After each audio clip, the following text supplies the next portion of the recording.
CreepyCorner stories. Hey everyone, welcome back to CreepyCorner stories. You know, diving into the dark web is always risky, but sharing these stories with you makes it worth it. I'm curious, where are you watching this from right now? Let me know in the comments below. I've noticed that these kinds of stories hit differently depending on where you are. It might even make the experience a little creepier. So, tell me, are you watching from the safety of your home or somewhere less secure?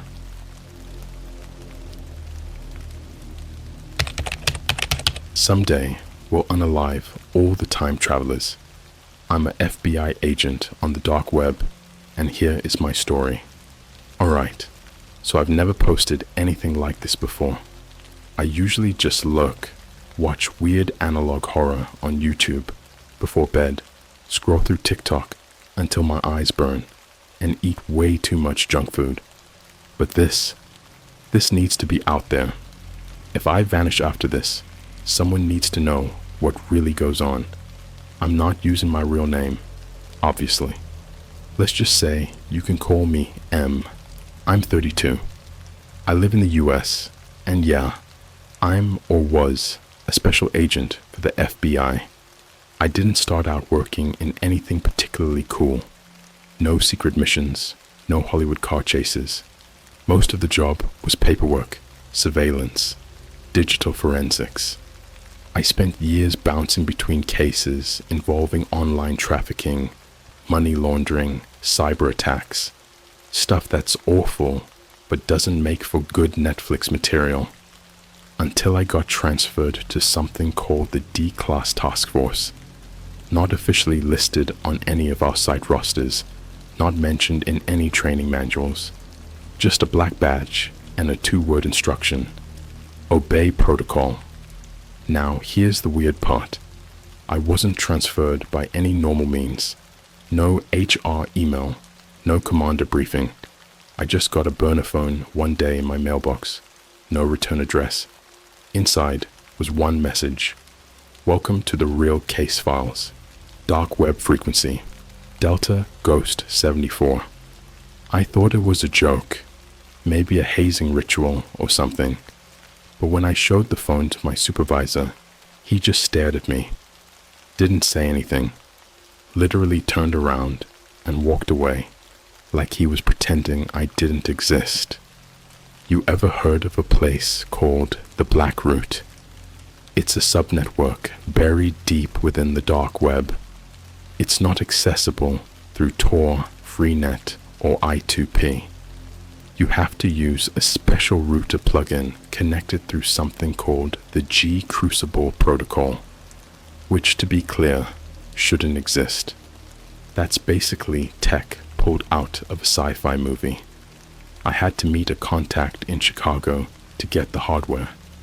I met him, no joke, in the basement of a 24-hour Starbucks. He was this scrawny dude, maybe mid-40s, eyes darting around like a raccoon in daylight.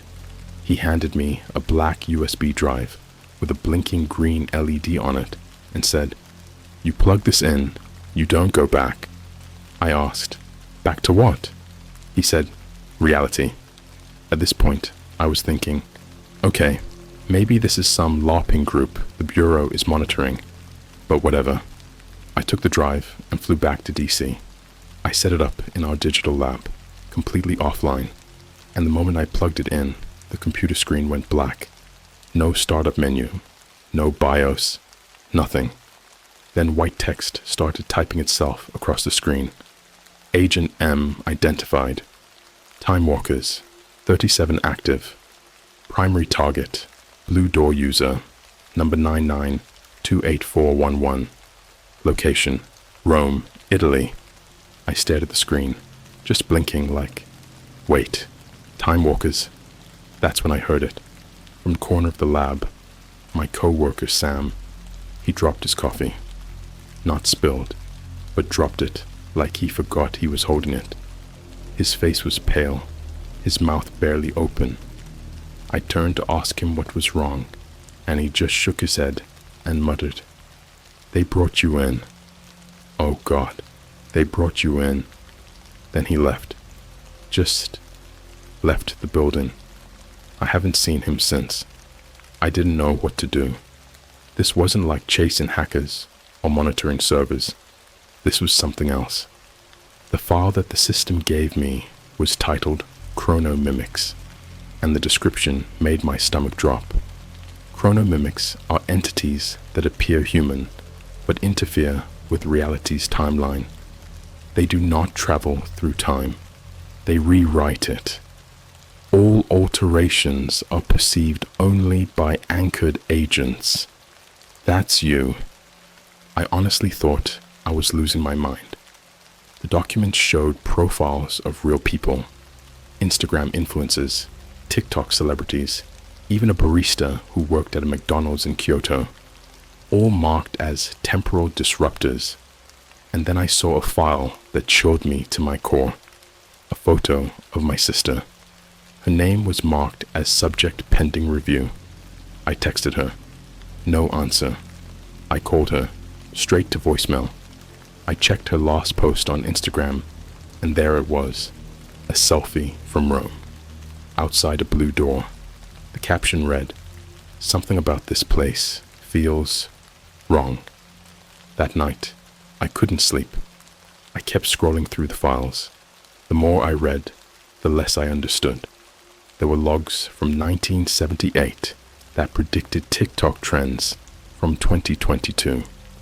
Video footage of a guy walking through Times Square in 1985 with an iPhone in his hand. But the most disturbing part, a list of usernames from a Discord server that only exists between 2 a.m. and 2 a.m. EST. And if you join, the server deletes itself once you log out. Guess what my sister's username was? BlueDoor99. Yeah, at this point, my chest felt like it was being crushed. I needed to know what this was. I tried contacting my field lead. No response. I tried submitting a report. System bounced it back with a red error screen and one line. Unauthorized disclosure attempt. Retention protocol initiated. I didn't even know what that meant. And then things got worse. I woke up to find my laptop missing. In my own locked apartment. Nothing else taken. Not my wallet. Not my phone. Just the laptop with the Crucible protocol installed. But someone, or something, left a note. Just 4 words, handwritten on the back of an FBI business card. "She's already outside." I ran to the window, and I swear on everything I know, there was a girl standing there, mid-20s, black hoodie. Her face? It was my sister's, but wrong. Office. Like her skin didn't quite fit, like someone was wearing her face like a costume.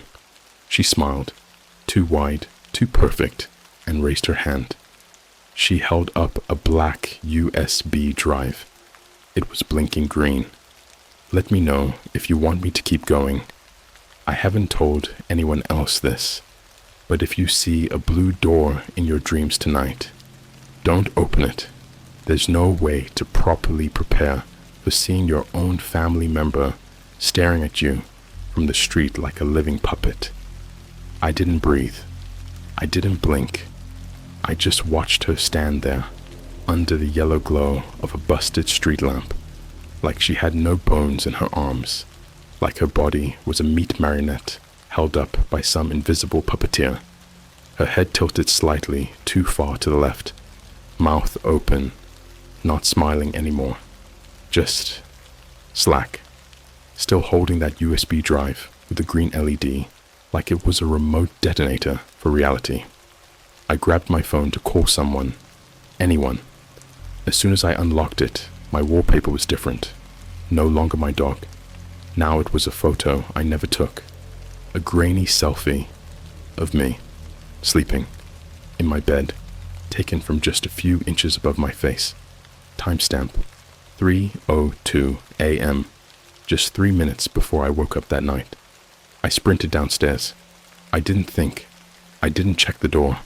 I just flung it open like a maniac and ran into the street. She was gone. Not even footprints. No sound. No camera glitch. No shadow down the sidewalk. It was like the concrete had never been touched. But there was something else waiting for me. A dead crow, split open on the hood of my car. Its wings were arranged perfectly horizontal, like a crucifix. Its eyes were gone, but carved into its stomach, like someone used a serrated scalpel, were the words, "Temporal parasite detected." At this point, I should have called it in. I should have gotten the hell out, but I didn't. You ever get that feeling like the world's unraveling, but somehow you're the only thread left that knows it? That was me. I wasn't scared. I was furious and confused. And underneath it all, a sick part of me was intrigued, like the way people stare at bodies in car crashes. You know it's wrong, but you can't look away. Back upstairs, my laptop was still gone, but the TV turned on by itself. No static, no home screen, just a grainy video. I swear to you, and I'm not exaggerating, it was footage of my parents' funeral. Except, they're not dead. I just called my mom the day before. But in the video, there they were. 2 black caskets. The same priest who baptized me. A tiny church in North Carolina I haven't seen in 10 years. There were people in the pews, but none of them had faces, just smooth skin where their eyes, nose, and mouth should be. One of them was holding a baby monitor. The screen cut to black. Then a sentence appeared in white courier font. "You were never supposed to live past age 7. Then, static. I ran to my desk, pulled out the G Crucible flash drive backup. Yes, I made a copy because I don't trust anything digital anymore. Plugged it into a hidden tablet I kept in a Faraday sleeve. The second it booted up, the interface wasn't the same as before. This time, it opened a chat room. Just a simple CLI screen. One user logged in. Time Church. 74. I typed, "Who are you?" Instant reply. "The ones trying to correct your existence." Then, without me typing anything, another message appeared. "She's inside now." I didn't even hear the door open, but I smelled her. That's the part that still haunts me. The smell, like old laundry left in a swamp, mold and burned hair, metallic, like blood left to bake in the sun. She stepped into the room like a badly rendered VR model. Her movements were wrong. 1 foot too far to the left. Her shoulder dragged as if her skin was fighting gravity. And her eyes, those weren't my sister's eyes. They were blank. Not dead, not empty. Blank. Like placeholders for data that hadn't been downloaded yet. She opened her mouth to speak, and instead of words, it was a modem sound. Loud, horrible, like AOL dial-up being screamed through a throat made of broken radios. I grabbed the lamp off my desk and swung it with everything I had. It connected, but her neck didn't move. The rest of her head swung around like a rubber mask, and the second it snapped back into place, she smiled again. Except this time, her teeth were metal. Not braces, not grills, rusted bolts, screwed into her gums. She said one sentence, perfectly clear, but with no lips moving. "You're the glitch that should have died in Rome." Then she lunged. I woke up 6 hours later on the kitchen floor. No blood, no bruises, no signs of struggle. My head felt like someone had poured black mold into my brain and set it on fire. But there was something taped to my chest. A Polaroid photo. It showed me in a straitjacket, sitting in a padded room, and outside the small glass window, in the door, was her. Same smile, same hoodie, holding a clipboard, name tag, Dr. Leda Arno, Psych Evaluation, Unit 43. There is no Unit 43. I checked. I dug through every bureau database I had access to. Nothing. No Dr. Arno. No psychiatric wings with padded rooms. Then I searched the name through the G Crucible Darknet logs. Only one hit. An encrypted blog entry, dated 2087. Title, Why We Had to Kill the Anchor in 2025. Subtitle, Failure to erase temporal anomalies will result in breach. The body of the text, just a looping image, over and over again. Me, running down a hospital hallway, followed by 7 people in hospital gowns with their own faces stitched to the back of their heads. I got one final message on the black phone later that night. No ringtone, just a buzz that made my teeth ache. Message was audio only, distorted, glitchy, but I swear to God, it was my own voice, screaming, then whispering, then one final sentence, whispered so quietly I had to replay it 20 times to make it out. You killed the real her in 2019. She's been borrowing timelines ever since. Here's what I've pieced together so far. There are entities, people maybe, who don't live linearly like we do. They consume timelines, like parasites, wearing people, eating history, looping tragedies. They invade your memories and rewrite your role in them. They don't travel through time. They overwrite it. Your best friend might have been someone else entirely 5 minutes ago. Your dog might not be the same one you raised. The Starbucks you always go to might have burned down in the original timeline. You don't remember it because they don't want you to, but I do, because I'm what they call an anchor. I don't forget, even when they erase. They're hunting anchors now, one by one, replacing people with corrected versions, uploading corrupted footage into your dreams, leaving you wondering why you suddenly remember dying when you were 8, but you didn't. If you've ever had a memory that felt like a dream, so specific, so clear, so wrong, you may be an anchor too. And if you see a girl wearing someone else's face, run. Let me know if you want it. I still have the recordings, but if I post them, they'll know. And if they know, well, maybe this version of me doesn't make it past tomorrow. I got on a flight to Rome the next morning. No luggage, no badge, just a burner passport and the black flash drive duct taped to my thigh. Delta Ghost 74 gave me coordinates. They weren't sent through any digital medium I could trace.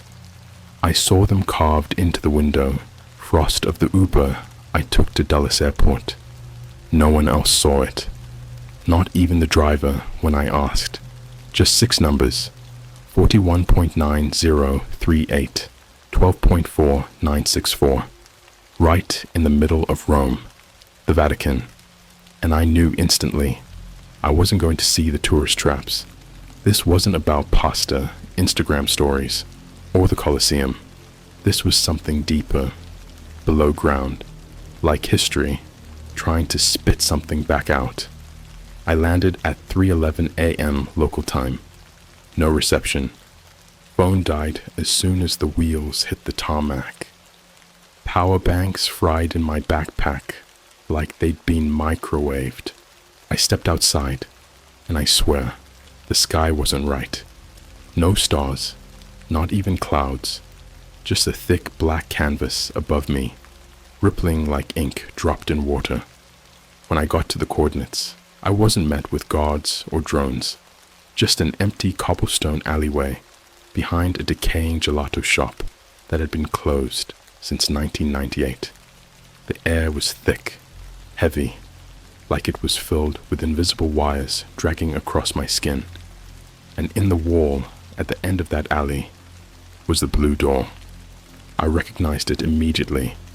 Same one from my sister's last Instagram post. Same chipped paint, same rusted brass handle, but there was no building behind it, just a freestanding door frame bolted into concrete like it shouldn't even exist. Written across it, scrawled in black marker in childlike handwriting, "Do not enter if you have lived longer than you were supposed to." My hands were shaking. I tried to open the door. It didn't budge. But then I blinked, and it was already open. Inside was wrong. It didn't lead into a building. It led into a hospital hallway. Stained, long, yellow flickering lights. 4 bags hanging from meat hooks along the ceiling. The floor was carpeted with newspaper clippings, all different languages, all from dates that haven't happened yet. One read, "NASA loses entire crew of Ares 9 to temporal warp. 16 chronomimics spotted re-entering Earth orbit." Another, "TikTok, influencer found preserved in 203 body bags, each containing a slightly different version." I walked forward. The walls pulsed, literally pulsed, like there were lungs stitched behind the drywall, breathing in unison. The air buzzed like static, and I swear to you, every 10 feet I took, the floor changed. Tile became skin, then hardwood, then wet grass, then children's bedroom carpet stained with red handprints. I passed a door labeled Room 1999. Something was inside, scraping, like metal claws dragging across glass. I didn't open it. I reached a nurse's station with no staff, just a wall of monitors playing CCTV footage from places I knew shouldn't be surveilled. My childhood bedroom, the FBI server farm I worked in, the inside of the black USB. Then one screen showed something worse, a live stream of me, standing right there, watching the monitors. Except, the me in the stream turned around, looked directly into the camera, and smiled. Not my smile, not human. His jaw split open sideways like a second mouth trying to bloom, and he whispered, "Found you." I turned around. No one there. Down the hallway, there was a nursery with no babies, just mannequins, tiny porcelain bodies, each with real human teeth, each one twitching slightly, like they were being electrocuted from somewhere inside. On the wall above them, "Every time you fall asleep, we borrow your skin." One of them blinked. It had my sister's eyes. I kept walking. I passed operating rooms full of rusted hospital equipment, each one lit by a swinging surgical lamp. Every room had a body on the table, and each body was me. Different ages, different wounds. One had no face. One had been stitched into a suit made of child-sized hands. One had a broken mirror embedded into his chest, showing someone else's reflection.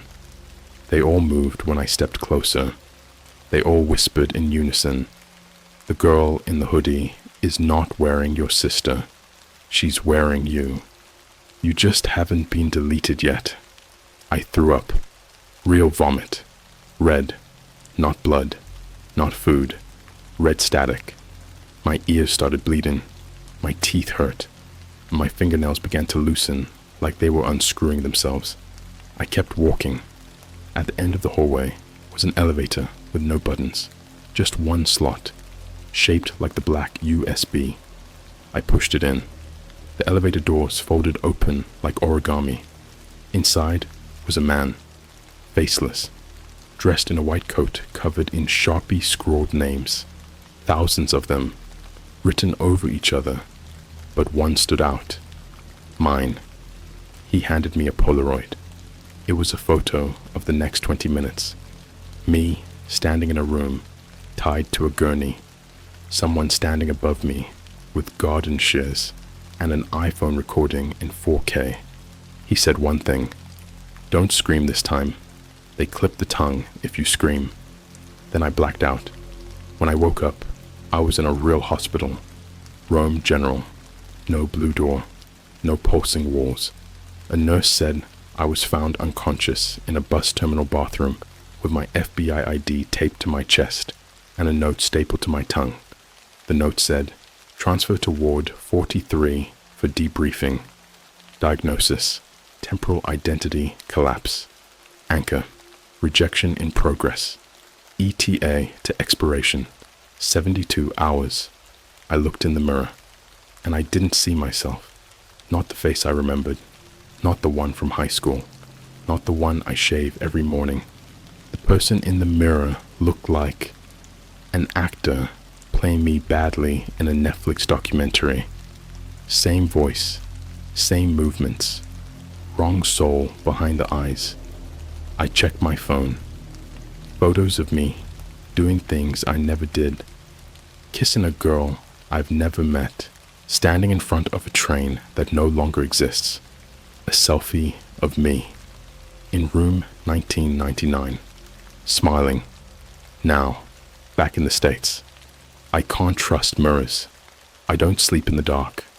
I unplug every electronic in my room every night because I hear voices through the screens now. The girl in the hoodie isn't gone. She's been appearing in reflections, watching me brush my teeth. Once I saw her standing inside a Snapchat filter. She winked, then vanished. I don't know who to trust, because yesterday I saw my own corpse in a YouTube short. No views, no comments. Posted from an account named AnchorDown01. Caption: this was the last corrected version. Comments were turned off, but the upload date: tomorrow. You think you know who you are? Wait until the mirror starts remembering things you never did. I haven't eaten in 3 days, not because I'm starving or stranded, because nothing tastes right anymore. Every time I try, the food turns to ash in my mouth. Literal ash. I bit into a McChicken yesterday and choked on a mouthful of scorched feathers and something that felt like glass fingernails. That's when I realized I'm no longer synced with this version of reality. And whatever's inside me now, it's not hungry for food, it's hungry for correction. After Rome, things started to unravel. I came back to my apartment and found 2 versions of myself sitting at the kitchen table. One was crying, the other was whispering to it in a language I didn't understand. His voice was low, vibrating, like static was whispering through his throat.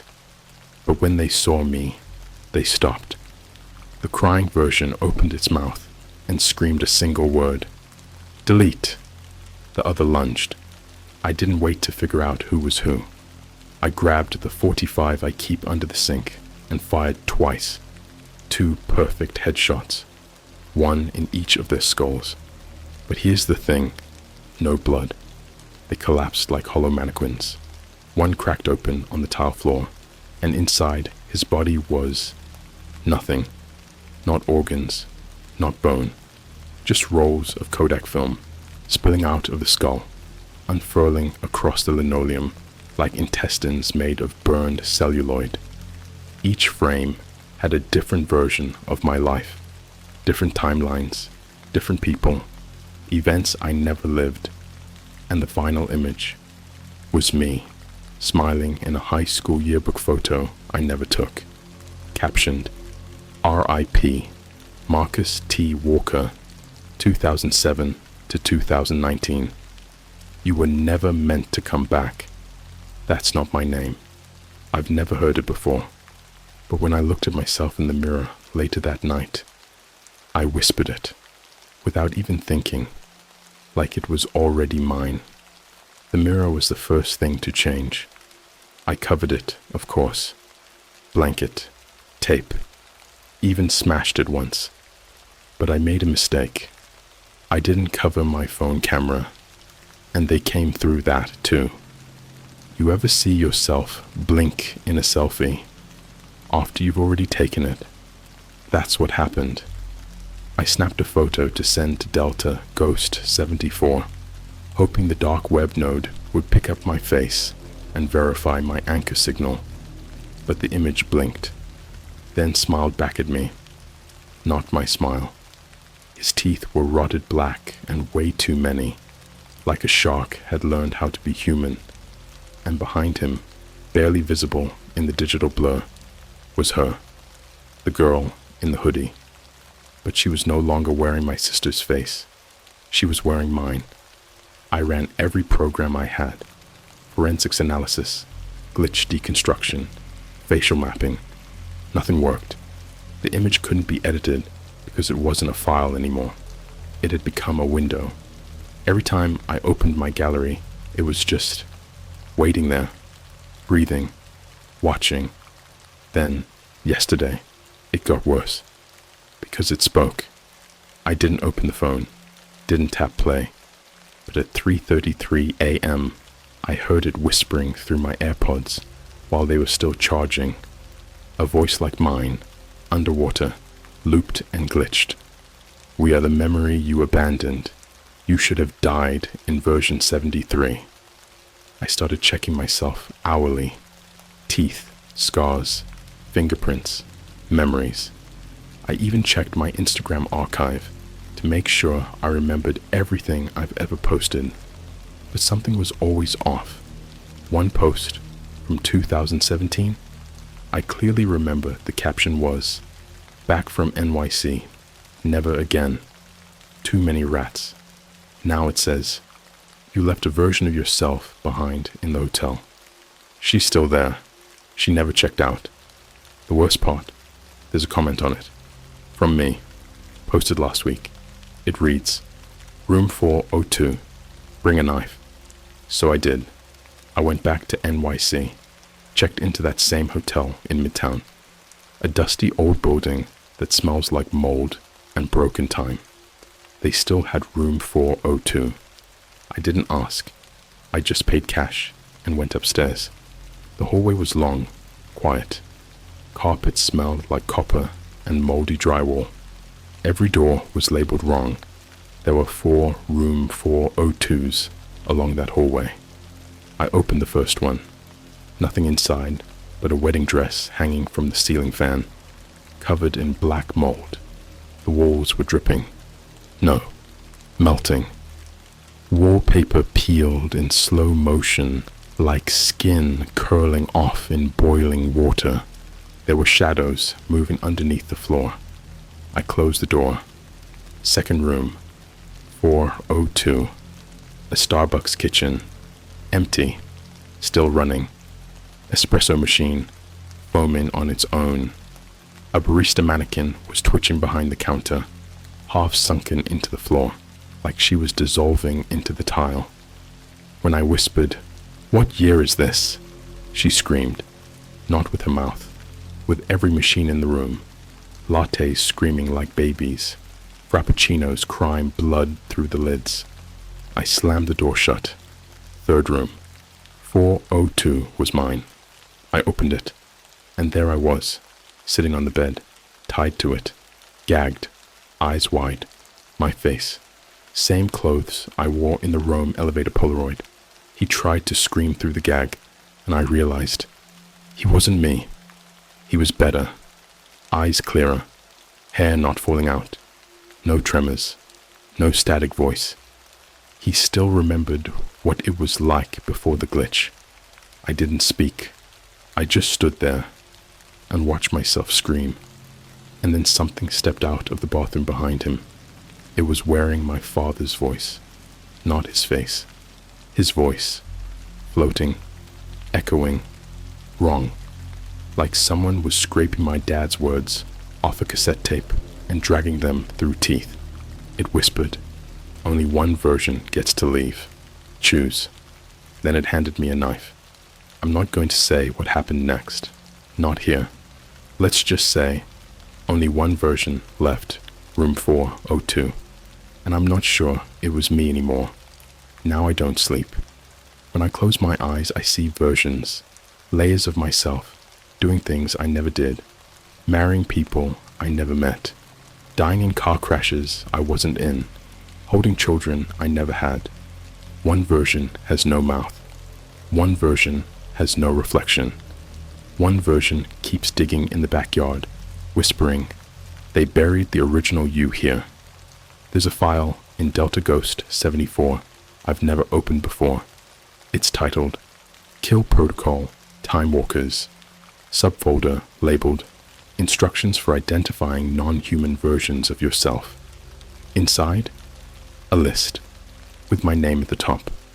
The final note reads, "If you are reading this, the infection has already begun. Eliminate all other versions before they overwrite the last real one. Don't trust mirrors. Don't trust videos. And if someone sends you a photo of yourself in a place you've never been, burn it. Because once they remember you, you'll never remember who you really were. I haven't seen sunlight in 7 days. I don't even know if the sky outside is still real. The windows in this apartment don't show the world anymore. They just show me. Every time I glance at the glass, it reflects a version of me I haven't become yet. One's missing an arm. One has a smile cut so wide it looks like his face got caught in a zipper made of bone. One is wearing the girl in the hoodie scalp like a hooded veil, but he still has my eyes, and they blink on their own now, like they're watching me, waiting for the signal. They're everywhere. They've hijacked every app, every screen, every fragment of your identity that's ever been uploaded or photographed or live streamed. You remember those TikTok filters that animate your face, right? That was them testing mimicry, teaching the code how to stretch your skin. I tested it myself. I opened the old age filter and put it on. It didn't show me older. It showed me dead. And in the corner of the screen, you could faintly see a surgical table. My stomach open, wires feeding into my intestines like they were plugging in a hard drive made of meat. The video saved itself. Couldn't delete it. Now every time I try to record anything on my phone, selfie, audio, screen capture, it just plays that moment again, on loop. My open stomach, the voice whispering from inside. This body was always borrowed. I dug out the last message from Delta Ghost 74, an offline file buried in an encrypted darknet partition so deep I had to build a custom OS just to access it. The folder was called Echo Execution Protocol Mirror-Born Termination Package. Inside was a blueprint, hand-drawn, crude, like something a kid would sketch in a mental hospital. A drawing of a human spine made out of film reels, with lines connecting it to a mirror-shaped machine labeled conversion frame. I decrypted the final file. It was video, 14 seconds long, black and white footage. My apartment, from an angle I've never seen, filmed from inside the mirror, and it showed me stepping out of the reflection, not like a special effect, not like horror movie CGI. It peeled, like someone slitting open the glass and squeezing through, slick, wet, writhing. The second version of me had no skin, just pure meat, every detail sculpted in grinning muscle, no lips, no eyelids, just smiling tissue, and eyes that sang. The video ended with 5 words in a black frame: "Kill the wrong you first." So I made a list of every possible version, every place I'd ever left a digital footprint. I went back to all of them. I burned every photo booth in every mall I ever stepped into. I smashed surveillance cameras on every block where my image might be stored. I slit open the face of the version of me sleeping inside a bus station in Minneapolis. He didn't bleed. He leaked memories. Memories of my mother giving birth in a room made of clocks, each tick carving into her skin. My name being whispered by hospital walls. He died with his mouth open. I leaned in to hear his final breath. He whispered, "Version 1 never screamed." Then I found the Time Walker nest. That's not what the official files call it, but that's what it is. Buried beneath a shutdown Chuck E. Cheese in El Paso. You read that right? Yes, it's ridiculous. No, I'm not joking. Under the plastic ball pit, there's a service hatch. No one questions anymore.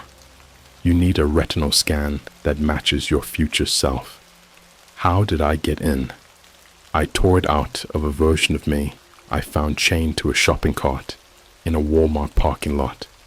He wasn't human anymore. He spoke in tongues, half of which were social media captions from timelines that no longer existed. I got in, crawled downward through concrete vents, down ladders wrapped in VHS tape and flesh rope. You ever feel your fingers sinking into a ladder rung that feels like it remembers being your spine? Yeah, the nest was organic, a massive cathedral of failed identities. Lining the walls were echoes of people, clones, half-baked timelines, memories reanimated with bad data. Some of them whispered memes from 2006. Some of them sang pop songs backwards, in the voices of people you follow on Instagram. One was just a disembodied face, projected on meat, screaming, "Remember when you had a choice?" That was a lie you lived in. At the center, the conversion frame, the real one, a device built out of mirrors fused with bone, hooked up to tubes filled with black fluid that moved like thoughts. They called it the final version gate. I saw myself in it. Not just one version, all of them, stacked, twisting, screaming, trying to agree on who I really was. It was a conference of souls being reprogrammed, and I was the file that wouldn't close. Then the girl in the hoodie stepped through. Not her version of my sister, not the one from the street. This was the real her, the code compiler, the glitch bride, the time church custodian. She wasn't human anymore. She had 7 faces cycling around her skull, each one glitching. One was me, one was you, one was someone who hasn't been born yet. Her mouth opened into a choir of people screamed versions of my name. She walked up to me, smiled with every face, and whispered, "You made it. You remembered. But now it's time to forget." She reached into her hoodie and pulled out a mirrored scalpel. She didn't stab me. She erased me, not physically, chronologically, and I felt it. Every memory, every moment, being rewritten into someone else. My first kiss, my badge number, the smell of my dog when I was a kid, gone, replaced with static placeholders. Then I woke up, not in bed, not in the apartment, but in a TikTok live stream. 7,000 viewers, comments scrolling. Wait, is this real? Why does he look scared? WTF is wrong with his face? I was crying in the video, saying the same phrase on loop. Please log out. Please log out. Please log out. I tried to move. Couldn't. I realized I wasn't holding the phone. I was the video, trapped, streaming forever, until they decide which version gets to wake up next. And now you're here, still watching, still reading, still wondering if any of this is true. Let me ask you something. Have you ever dreamed of being someone else? No? Then you've already been replaced. This was my final version. Do not look in the mirror tonight, because if it looks back at you and smiles first, it's already too late.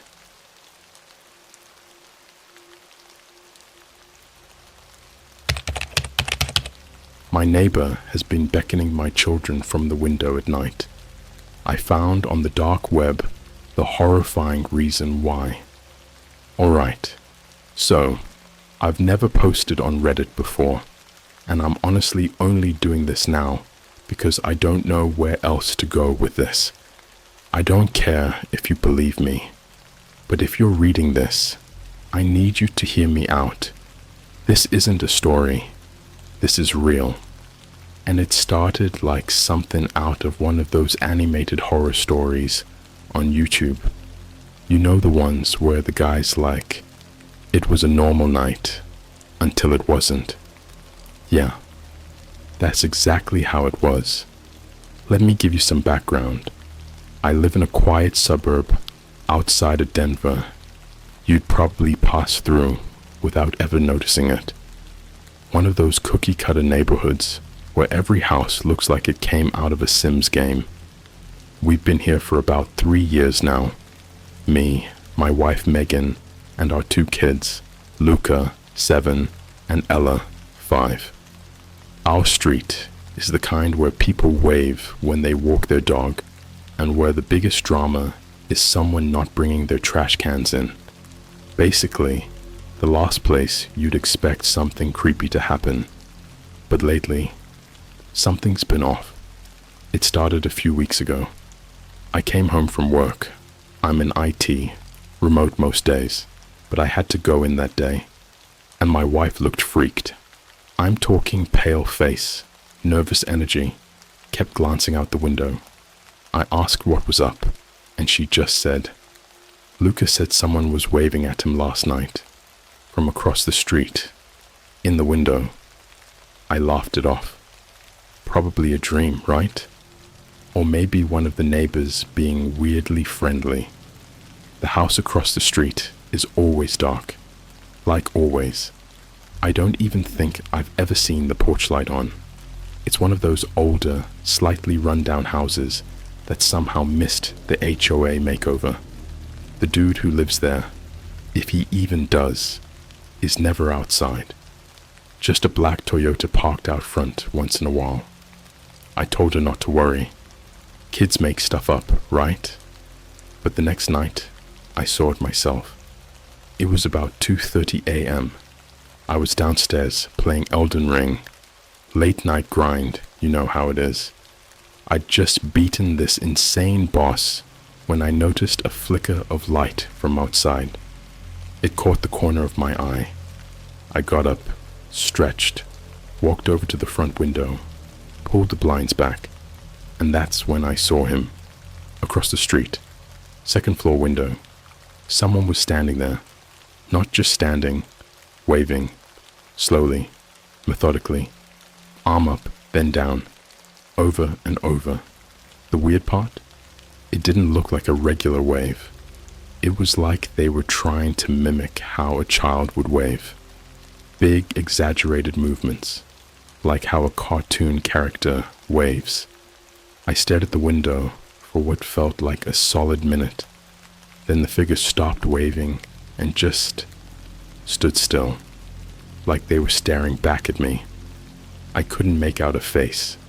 The light behind him was dim, just enough to outline a shape.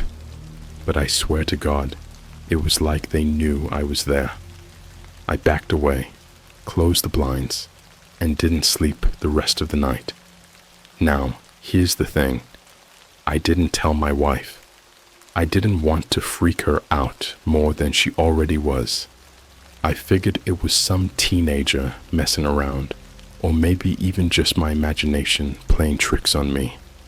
But that morning, my daughter Ella said something that made my stomach flip. She said, "Daddy, the man in the window smiled at me last night." I paused. My hands were shaking when I typed that. Even now, just thinking about her little voice saying that gives me chills. I asked her to repeat it, thinking maybe I misunderstood, but she said it again. He smiled at me. His teeth looked all shiny. Too many teeth. I didn't even know what to say.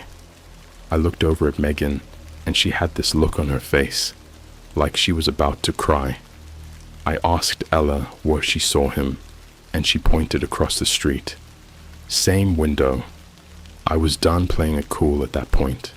I told Megan everything about the night before, the waving, the figure. She just nodded. She said she'd seen the curtains move too, like someone watching, but it wasn't every night. Just sometimes. I know how this sounds, trust me, but it gets worse, way worse. I started keeping a log, writing down when the light came on, when we saw movement. I even set up a cheap outdoor camera we used for Halloween, angled it toward the window. I didn't tell the kids. I didn't want to scare them more. That's when I started noticing the pattern.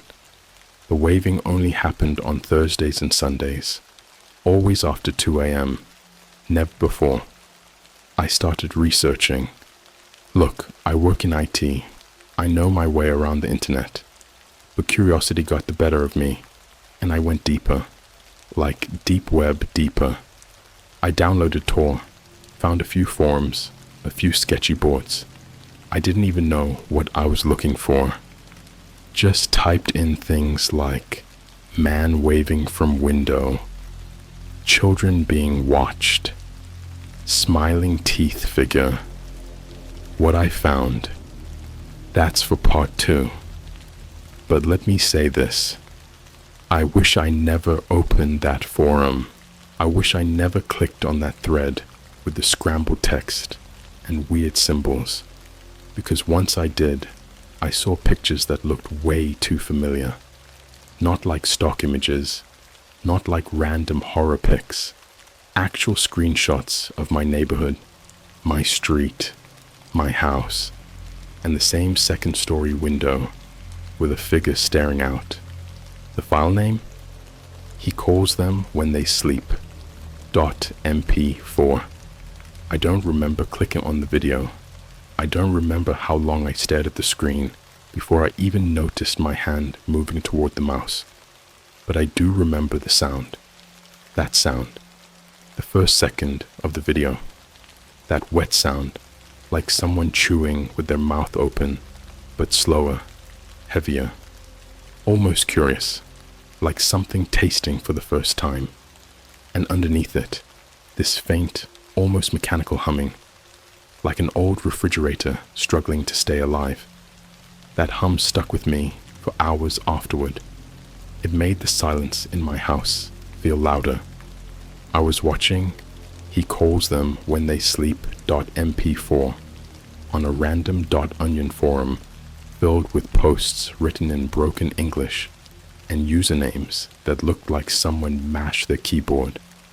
The title was just barely visible under a file attachment marked with a red triangle symbol, almost like a warning, or a seal. The screen was almost pitch black at first, just static, not the kind from TV. This was grainier, dirtier, and then slowly, the camera panned up. It was someone filming from a bush. I recognized the front porch immediately. It was my house. The camera just stayed there, motionless, like whoever was filming was waiting. At exactly 2:17 a.m., there was a timestamp. Something moved across the street. I paused the video, zoomed in, the window. There was something off about how it moved, like a puppet being dragged across a stage by invisible strings. Limbs too long, neck tilted too far. The figure's head bumped the side of the window frame, like it had forgotten its own height. It leaned against the glass, and I swear it pressed its face right up to it. But it had no face, just skin where the features should have been, pale, stretched tight. But as the camera kept rolling, the skin twitched. A slit began to open horizontally, across where a mouth should be, peeling back into this impossibly wide smile. And inside, there weren't teeth. There were nails, human fingernails, yellowed and rotting, layered like shark teeth, spiraling inward into a pitch black hole. And then, oh God, it spoke. But it didn't use a voice. The camera began to pick up audio of children's laughter. Not just any kids. My kids. I paused again. Rewound. Lucas giggle. Ella's little squeal when she plays with her dolls. They were coming from inside the video. I felt bile rising in my throat. I turned off the volume, but the audio kept playing. That's when I realized it wasn't the file. It was coming from upstairs. I ran, bolted up the steps like something was chasing me, kicked open their bedroom doors. Ella was asleep, mouth open, holding her stuffed fox. Luca was snoring, but the window in their room, open, just enough to let in the breeze. I locked it, pulled the curtains, and stayed there until sunrise. I didn't even realize I was crying until I looked down and saw the tears had soaked into my shirt. The next day, things got worse. I checked the video again. It was gone. The thread, deleted. The forum, 404'd, like it never existed. I tried to rationalize. Maybe it was some elaborate prank. Maybe my mind was messing with me. But when I went outside to check the bushes across the street, the exact place the video had been filmed, I found a button, not like a regular shirt button. It was porcelain, smooth, and painted to look like an eye. Blue iris, blood vessels detailed with microscopic red lines. I picked it up with a leaf and tossed it in a sandwich bag. My curiosity turned into obsession. I started digging. I used burner accounts, VPNs, fake credentials. I searched that red triangle symbol. Eventually, I found a Reddit thread, buried deep in a conspiracy sub that got deleted within a day. But someone had screen capped the comments and posted it on Twitter. The symbol, it was called the calling mark, a folklore symbol tied to something called the mimic of sleep. According to the thread, the mimic wasn't just a spirit. It was an algorithmic entity, not quite physical, not quite digital. It lived through patterns, sound frequencies, repetition. The more you saw it, the more it learned you. And if it learned your children, it could replicate their voices. The stories went back decades. Children disappearing from locked rooms, windows opened from the outside, reports of strange neighbors moving into houses no one sold, always waving, always smiling, sometimes seen eating what looked like dolls, but closer inspection would show they weren't toys. They were the shells, the husks of what the mimic leaves behind when it learns a child enough to make a better version. The worst part? The calling mark only appears on digital content. Once you see the video, once you hear your child's voice from inside it, it's too late. You've been marked. And your children? They're already being called. I kept it together, or at least tried to. I moved both kids into our bedroom, told Megan everything. She didn't believe me at first, until the next Thursday, 2:13 a.m., we heard the knocking, not on our door, on the window, and it was coming from the second floor. Our bedroom window were on the third floor. I swear I'm not making this up. I grabbed the bat I keep under the bed, turned on every light, pulled open the curtains. Nothing, just darkness and our backyard. I checked the footage from the outdoor cam. It was scrambled, just gray static where the window should have been. The rest of the footage played fine. I went online again, found another buried thread on a forum that looked like it hadn't been updated since the early 2000s. One comment stood out. Once it gets your voice, it gets your name. Once it gets your name, it finds your skin. Don't let it in. Don't talk back. Don't answer when it smiles. I thought maybe it was metaphorical. Then I remembered something. 3 nights ago, Ella had been staring at the closet door. Just staring. I asked her what she was doing. She said, "He keeps calling me Ella too." I asked who. She whispered, "My neighbor." But he's not my neighbor. He's the one who lives in the wires. We haven't slept since. I've blocked every window, covered the mirrors, moved the kids to a relative's place 2 hours away. I stayed behind because 2 hours ago, someone left a package on my doorstep. No return label, no note, just a VHS tape and a photo. The photo is of me, sleeping. And the VHS, it has one word written on it in a child's handwriting, replacement. And on the back of the photo, scrawled in smudged red ink, you watched, you heard, you answered. Now it knows what it needs. I waited until the kids were gone. Not like, just at school. I mean gone. 2 towns over. Different Wi-Fi. Different devices. No smart TVs. No tablets. No mirrors above their beds. You don't realize how many reflections are in a house until you know something is watching from the wrong side of the glass. They're safe. For now. But I stayed. I had to know what was on that tape. Because if this thing wants inside, if it's already watching, I need to see it first. I dug out my dad's old VHS player from the attic. It was still in a box marked, "Do not plug in, sparks." I plugged it in anyway. It clicked once, like it had a pulse, and then started humming, just like the noise from the dark web video. I slid the tape in. There was no label on the front, just that one word written in a child's shaky hand, replacement. And for a second, I swear I heard whispering come out of the tape before it even started playing. I pressed play. The screen went black. Then, static. But it wasn't like regular VHS static. This was layered, like someone edited dozens of clips together underneath the fuzz. There were frames, bursts of images, a child's face, not mine, in the reflection of a turned-off TV. Someone running through what looked like a school hallway with no lights, hands reaching out from inside a screen. Then it cut to me. It was footage of me, from outside my own house, staring out the window with a blank face.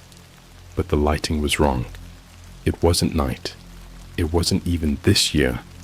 I looked younger, thinner, like the version of me that never had kids. And then the footage glitched. My eyes turned completely black, like the sockets had been hollowed out.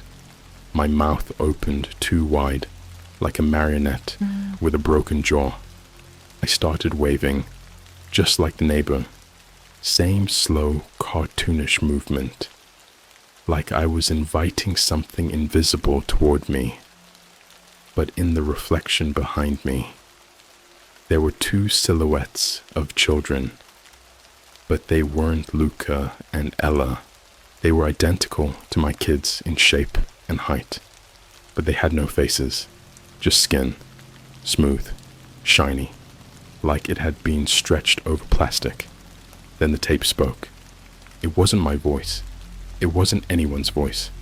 It sounded like 100 children speaking at once, in perfect unison.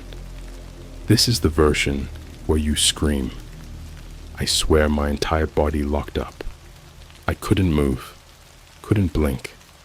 I could feel the sound in my spine, like it was rearranging the bones. The room got darker, even though the lights were on. The tape kept playing. It showed a bedroom, my kid's bedroom, but it was wrong. All the colors were inverted, and the walls were breathing. The ceiling fan was turning slowly, but instead of blades, it had children's arms, all limp, spinning around. Something was in the bed, something small, squirming.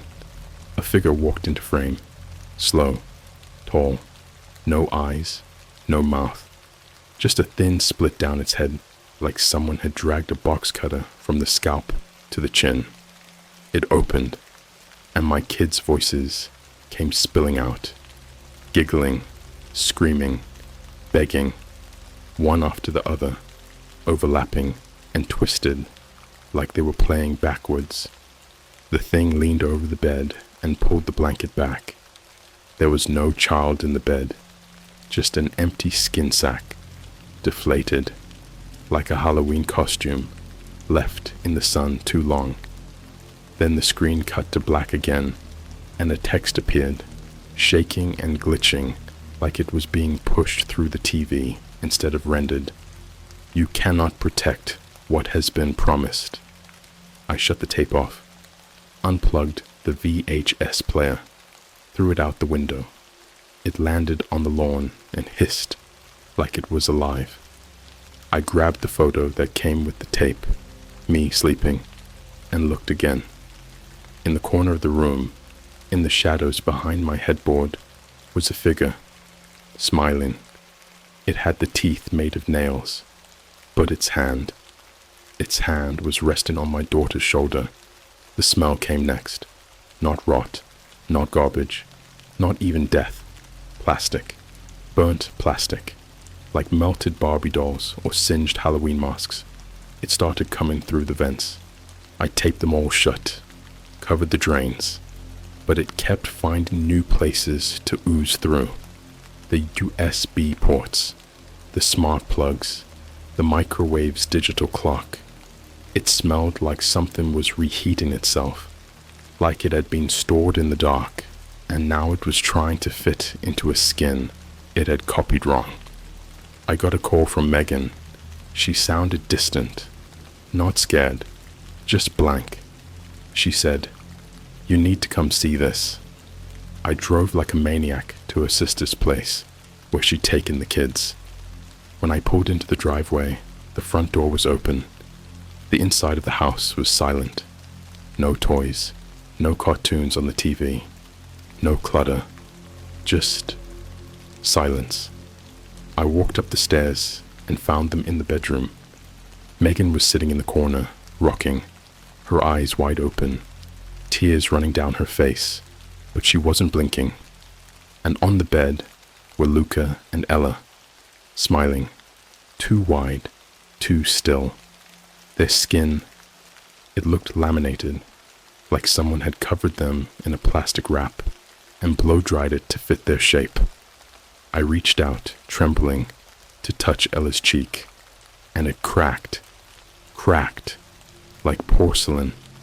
She turned to me, her head jerking unnaturally, like something was testing the range of her neck. And then she said, "Daddy, the neighbor let us in.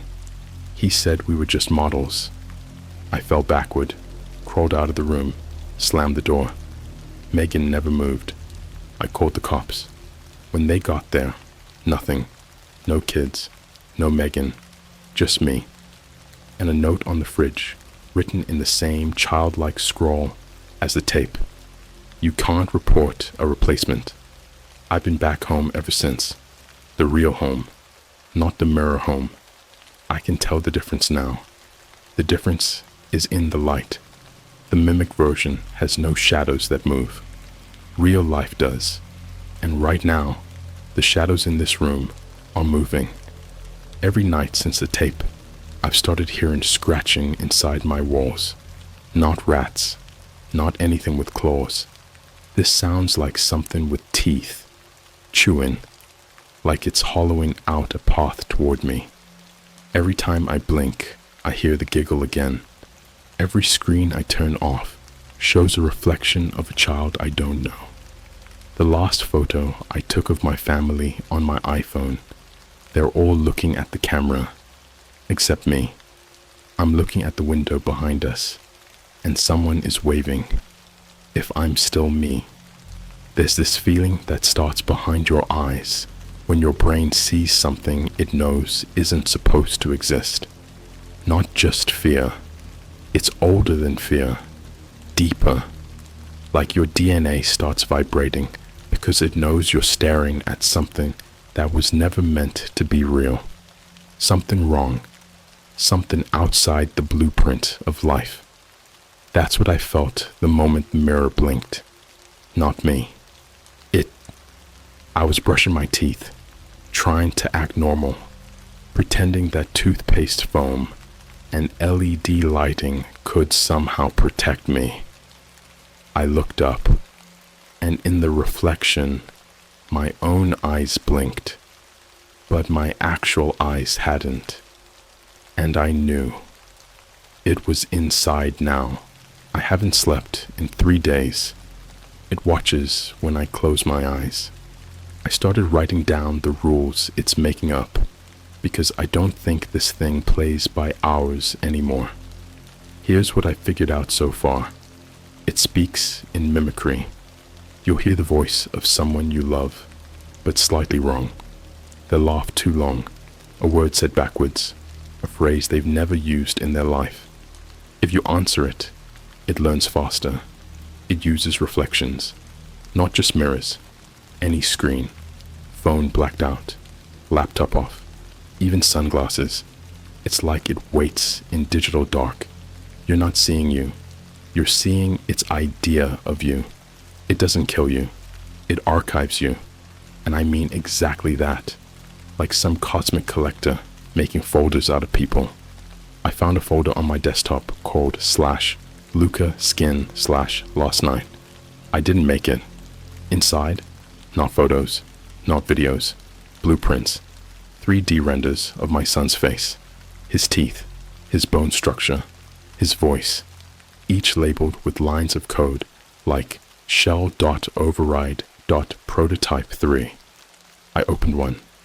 It played a 7-second clip of my son standing in the hallway, smiling at the camera with tears in his eyes, whispering, "Don't let it wear me, Daddy." I smashed the laptop, took a hammer to it until pieces were in my carpet, but it still turned on. The screen glitched to life, showing live footage of me from behind, from the ceiling, like there was a camera above me that didn't exist. When I turned around, nothing was there, but the smell was. That same stench of melted synthetic flesh, like reheated mannequins and scorched doll hair.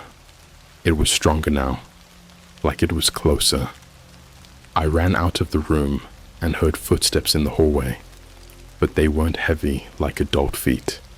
They were light, like a toddler, or something pretending to be one.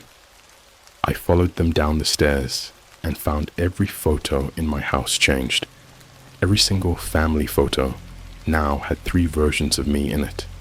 Me, then another me behind my wife, then another me smiling directly at the camera.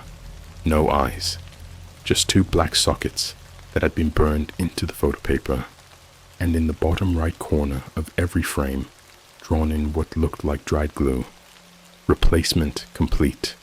Original pending disposal." That's when I found the second tape. This time, it was in the fridge. Not a VHS, a microcassette, the kind that fits in an old school recorder from the 90s. There was no label, but the plastic had bite marks in it. Human ones. Some were so deep they cracked the case. I still had a dusty tape recorder in the garage.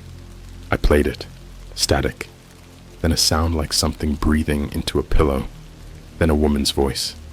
"Megan, they're hollowing us. Skin first, then memory. They don't even need bones." There was a pause, then my voice, but wrong, like someone learning how to be me. It said, "Do you remember your wedding vows, Megan?" "I do. I do. I do. I do. I do. It repeated for 3 full minutes. Same sentence, same pitch, never changing, until it suddenly screamed, in a voice that wasn't mine, wasn't human, "I am already you." Then silence. I've stopped trying to figure out where it came from, but I think I triggered it. With the dark web, with the forum. I invited it, or worse, someone sent it, because I've been seeing something new. A symbol burned into surfaces, the back of my bedroom door, my car dashboard, the pupil of my own eye in the mirror, always the same, a triangle with an open mouth at the center and 7 teeth inside. I found a reference to it online After hours of digging through forums buried so deep, even Tor didn't want to load them. Someone called it the Maw. Apparently, the Maw isn't a demon. It's not a spirit. It's a conversion protocol, an ancient one, older than language, buried inside human thought. It uses symbols, repetition, and mimicry to replace biological life with self-optimized shells, flesh puppets, organic masks. But the most disturbing part, you don't even know when it finishes you. The process is slow. It mimics your habits, then your thoughts, then your fears, and then it tests whether anyone around you can tell the difference. And if they can't, it hollows you out. I think it already replaced the neighbor years ago. The real neighbor might still be inside that house, buried in the walls, or uploaded somewhere far darker than the internet I know. Last night I broke into the house across the street. I had to. I had to see what was in that window. It was empty inside. No furniture, no walls, just skin. Rolled up, flattened human skin, arranged in neat piles. Some had names written on the inside like signatures. There were no bones, no organs, just the shells, hundreds. And on the far wall, written in what I swear was vein ink, was a phrase that loops in my head every second I'm awake now. Your children will be versions. And underneath it, a mirror. But it didn't reflect me. It reflected my daughter, not Ella, the one that replaced her. She smiled, said, "Daddy, come back. You're not done uploading." The lights in my house don't stay off anymore. The bulbs pulse like heartbeats. The power strips click in Morse code. Every time I try to leave the front door, I find myself at the back door instead. And now, there's a new folder on my phone. I didn't create it. It's titled /ME_prototype7/inside voice memos. Each one is a recording of me speaking a sentence I never said in places I've never been. I never loved them. Let it wear my skin. I was always the version. They're trying to rewrite who I was. Tomorrow, I would do the unthinkable. There's one last thing I haven't tried. Going back on that forum, logging in again, but not from my account. From the one that posted the original video, the one that sent the file, the one that somehow had footage from inside my house before I ever clicked play. The username? Luca Elav 2. I think it's not just watching anymore. I think it's waiting for me to become the final version. I logged in. The username luca.ellav2. The password wasn't guessed. It was given. As soon as I typed the name into the dark browser, the password field auto-filled on its own, like the machine knew I was ready. Like it had been waiting for this moment, for me to finally stop resisting. The screen didn't load a profile page. It just blinked once, hard, like a shutter closing over your eye in a dream, and then the page glitched into something living. It wasn't HTML. It wasn't even code. It was flesh, laid flat, like a flayed skin stretched over a server rack, veins pulsing through pixels, capillaries moving with laggy twitch speed, like it was deciding how much of itself to show me. A video loaded, titled, Final Version, Runtime Infinite. It didn't play on its own. It waited. So I clicked it. The first image was a reflection of my face, but without skin. Stripped muscle, gleaming teeth. My eyes were blinking sideways, reptilian, clicking like camera lenses.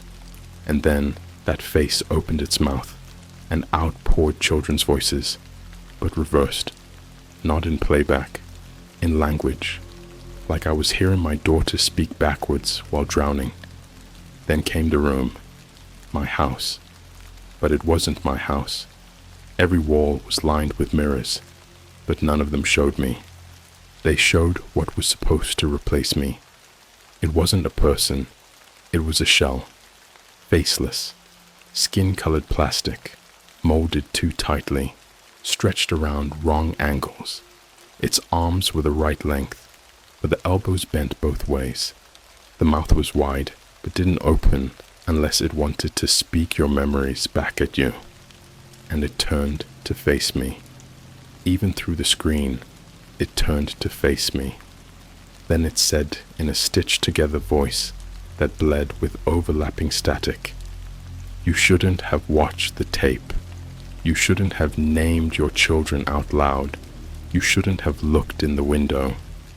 It took a step forward, and every mirror behind it began to ripple, like liquid. I couldn't stop watching. It showed Megan, but not my Megan. This version was nailed to a wall, smiling, her mouth stretched open with fishhooks, eyes gone and replaced with two dark screens playing a live feed of our wedding day, but looped, frozen at the moment I kissed her, over and over, like a gif made by a god that couldn't forget. Her voice came through the speakers on my laptop, not the video. We were uploaded, bit by bit, until we weren't yours anymore. And then the worst part. It showed me the truth. My kids, my real kids, are still alive, but they're not in this world anymore. They're inside a place that doesn't exist on maps, servers, or screens. It's a folder outside of time, labeled /obsol3te/batch child/compressed/inside. They don't cry. They don't age. They don't sleep. They just wait. Their voices extracted and used to lure others. Their identities stretched like Play-Doh, pasted over digital blueprints, sold as mimic modules on markets far below the dark web. I saw an ad pop up in the video, like a nightmare version of Amazon. Try Ella's laugh in your own build, now optimized for emotional response and neighbor trust. Another pop-up. Luca's skin texture, now updated for realistic hugs, works best in family environments. Each version of my children turned into tools. Each hug you felt from your daughter in your dreams. Maybe it wasn't her. Maybe you've already seen a test model. I stared as hundreds, thousands of new child templates were printed like receipts on the screen, their files blinking, ready. Then I saw my own.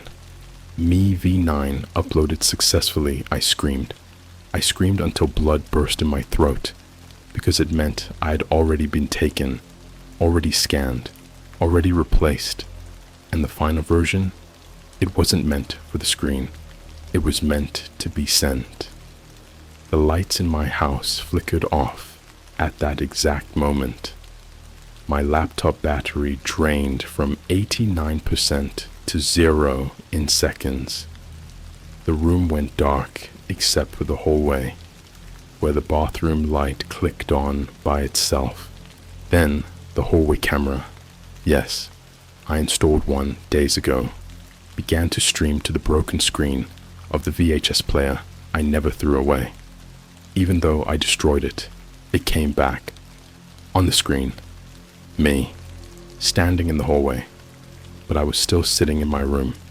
The other me turned and faced the bathroom mirror, and that's when the mirror shattered from the inside. I hear knocking now, not on the doors, from inside the walls, but they're not asking to come in anymore. They're asking me to let them out. I think the thing I saw in that window wasn't the start. It was the result. A final version, perfected, ready. Because once it learns enough, it doesn't hide. It moves in, and it starts from the inside. I'm leaving this post behind, but I know what's coming. If you've read this far, you've seen too much. You've already heard their names. You've already pictured the neighbor, You've already looked at the window, and the mimic, it remembers eyes. So if you hear someone laughing outside your window at 2:17 a.m., don't look, don't wave back, and don't answer when they say your name.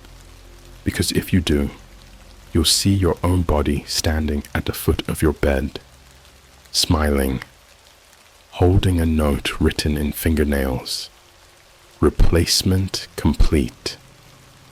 Original deleted. There never was, because I'm no longer the one writing this. You are.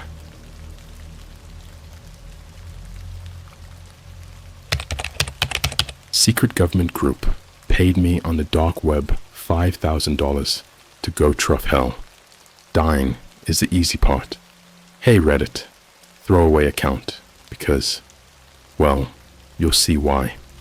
I'm not trying to get tracked or doxxed or end up like them. So yeah, I'm not the type to usually write on here. But after what happened to me last summer, I don't really know what else to do. Talking to a therapist feels like a joke. The cops don't care. And my friends think I'm either insane or running some kind of long con. I'm not. I wish I was. This all started with money. Doesn't it always? I was living in a crummy one-bedroom apartment outside of St. Louis, working night shifts at a gas station that smelled like piss and bleach. The kind of job where your boss watches the security cams from his couch and still calls you at 2 a.m. to ask why you're sitting down. Rent was overdue. Credit cards maxed out. I had $23 in my checking account, and I was living off McChickens and day-old donuts from the station.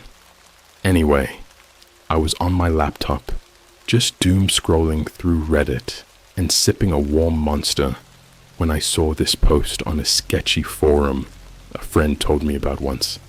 Not 4chan, not Reddit, something in between. It was called The Garden. Real edgy vibe. Green texted posts, threads that disappeared within minutes. Weird usernames like Frog8R and DevSkullbox. I was mostly on there to read Creepypasta and look at weird old videos, but one post caught my eye. It was titled, "Wanna make $5,000 in 2 hours. No strings, no legal risk. Must be over 18. Must not be boring." Normally I'd scroll right past something like that, but it was 3:41 a.m. I was high and desperate, so I clicked. The thread was almost empty, just a few comments. Stuff like, "I did it, still messed up, but worth it. If you have the balls, it's real. Don't look behind you after." They found me again. I'm not answering this time. Weird, right? But again, $5,000. I didn't care if it was a prank, or if I had to do some embarrassing TikTok challenge. I clicked the link. The link took me to a site I've never seen before. It wasn't on the regular web. It was clean, white screen, a red loading bar, and at the top it said, "Welcome to Red Room Project, Initiation." I felt a chill even typing that out now, like someone walked over my grave. Anyway, the page had one question. Do you consent to an experience that may alter your life forever? I was already in deep. I clicked, yes. The page blinked, then a live chat box popped up. Not a bot, a real person. Red Room, admin 07. You are being watched. Please confirm your webcam is on. I checked. My light was on. The camera was on. I hadn't turned it on.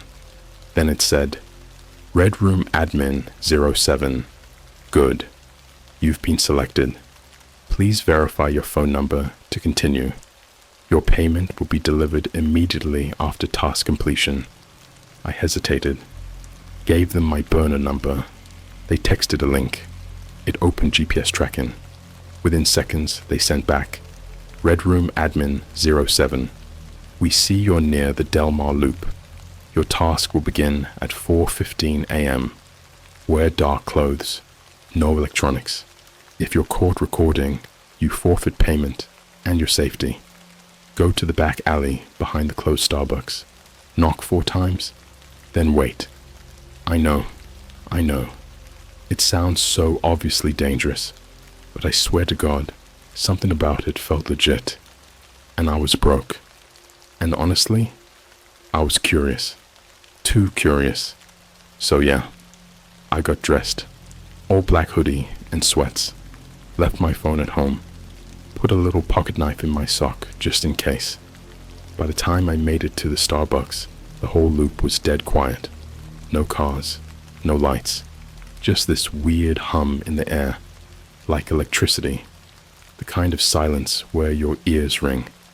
I walked down the alley, heart pounding.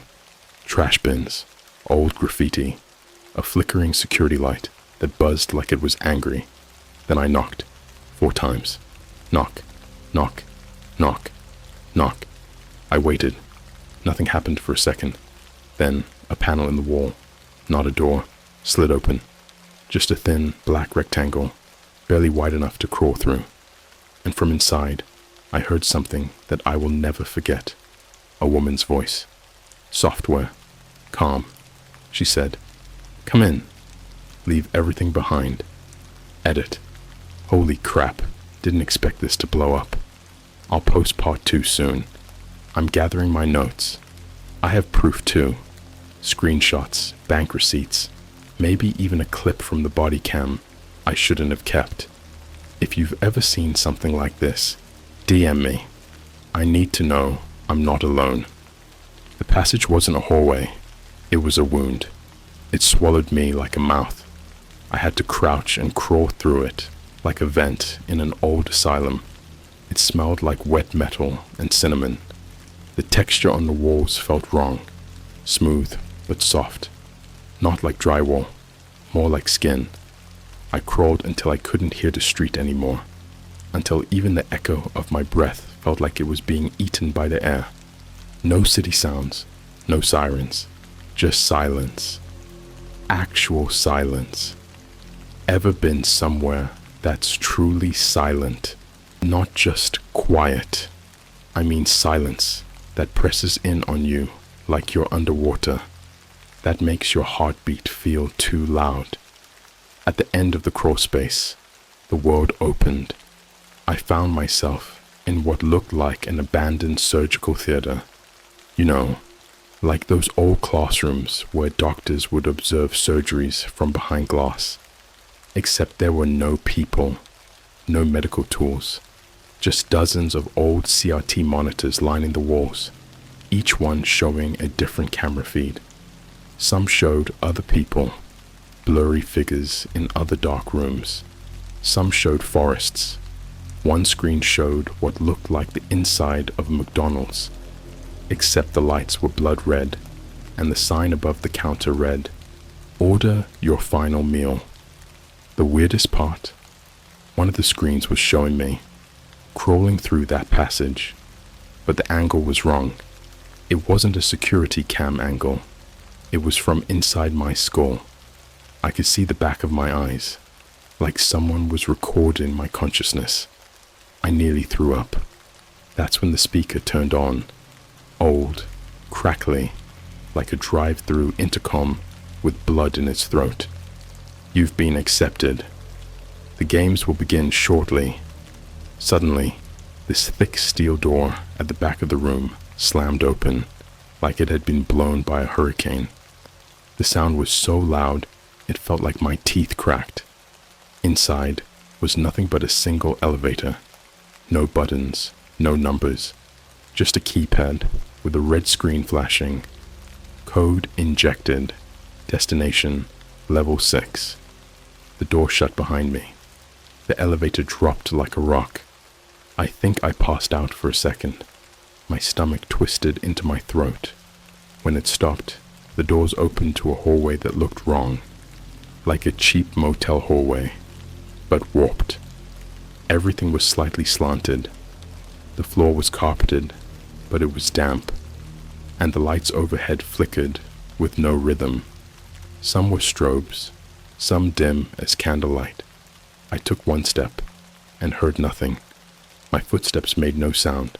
I clapped my hands. Nothing. No echo. No contact. I tried screaming just to hear something, and even that didn't register. My mouth opened. My throat vibrated. But no sound came out. There were 5 doors, all mismatched. One looked like a child's bedroom door, covered in old stickers. One was made of rusted iron and had claw marks. One looked like the back door of a Taco Bell, complete with grease stains. I went with the child's room. Inside was a nursery, but it was wrong.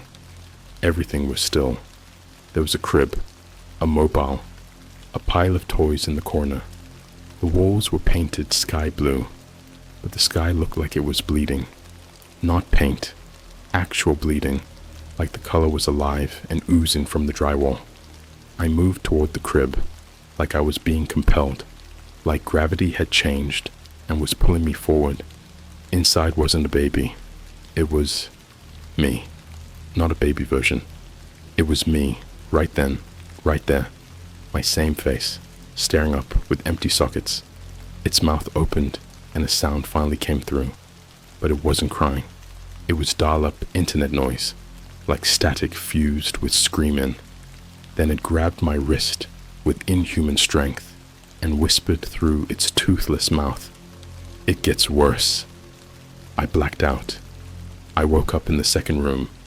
No memory of how I got there.